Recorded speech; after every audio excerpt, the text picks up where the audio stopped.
texte qui, plus encore que les précédents écrits, s'adresse à l'ensemble du peuple de Dieu, à chaque chrétien en particulier, à toi, comme il dit, plusieurs fois, il emploie ce mot, toi.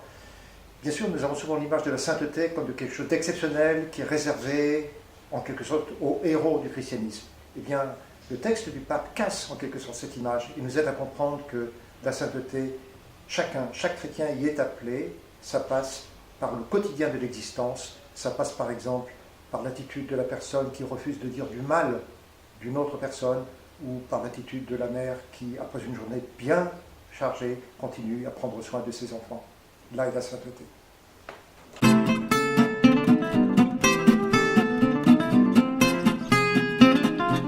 J'aurais envie de prendre cette formule, la sainteté au présent.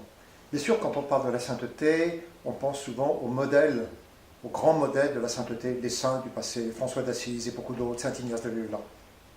Mais la sainteté, nous dit le pape, elle se vit au présent. Pourquoi? Parce que le chrétien, s'il est conscient de sa vocation, fait l'expérience d'être habité par l'esprit du ressuscité. Et c'est aujourd'hui même, dans le plus concret de sa vie, qu'il est appelé à répondre à l'appel du Christ à vivre dans la sainteté.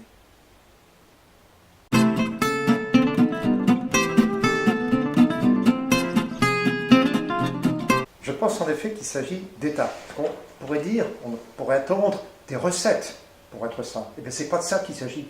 Il ne peut pas s'agir de recettes parce que justement, pour le pape, la sainteté, elle est à vivre par chacun de façon unique dans la situation spécifique qui est la sienne. Il n'y a pas de recette, mais il y a par contre des étapes en effet. Il y a un parcours, il y a un itinéraire qui commence par se remettre en présence de la vocation de tout chrétien qui est la vocation à la sainteté. Bien sûr, nous savons que l'Église est faite de pécheurs, mais l'Église, si elle est fidèle à sa vocation, elle est une Église sainte. Se remettre en présence de cette vocation, c'est cela qui met en route. Et à partir de là, l'étape majeure, bien sûr, consiste à écouter ce que dit Jésus, notamment dans Sermon sur la montagne, mais aussi dans d'autres textes de l'Évangile, et essayer de suivre Jésus le plus possible dans la vie concrète de chaque jour, jusqu'à faire l'expérience d'être, comme dit saint Paul, ressuscité avec le Christ et habité par son esprit.